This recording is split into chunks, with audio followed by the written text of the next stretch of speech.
Hi అండి. Today recipe కొబ్బరుండలు.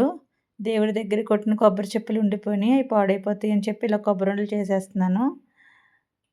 ఈ కొబ్బరిని చిన్న చిన్న ముక్కల కింద కట్ చేసుకొని ఆటిల్ని మిక్సీలో వేసి కొబ్బరి కూర చేసుకోవాలి. తర్వాత నాకు ఒక బాక్స్ నిండా కొబ్బరి కూర అయింది. ఒక బాక్స్‌కి ఎల్తుగా కొంచెం బెల్లం తీసుకొని, ఆ రెండిటిలిని ఇలా మూకుట్లో వేసి కలపగా బెల్లం కరిగాక కొంచెం ఆ బెల్లం కరుగుతది కదా! 2 కలపగా అందులోనే 2 యాలకులు దంచి వేసి కొంచెం నెయ్యి కూడా వేసి అలా కలుపుతా ఉండాలి. అసలా అడుగట్టేస్తదండి, కలుపుతానే ఉండాలి. ఫస్ట్ కొంచెం పెద్ద మంట మీద పెట్టిన తర్వాత ఇంక సిమ్‌లోనే పెట్టి కలుపుతా ఉంటే మనకిలాగా మూకుడు నుంచి సెపరేట్ అవ్వాలి చూడండి. కలుపుతా కలుపుతా అలా ఉండ కిందొచ్చి మూకుడు నుంచి సెపరేట్ అయిపోతుంది. ఇలా అయినప్పుడు మనకు కొబ్బరి రెడీ అయిపోయినట్టు.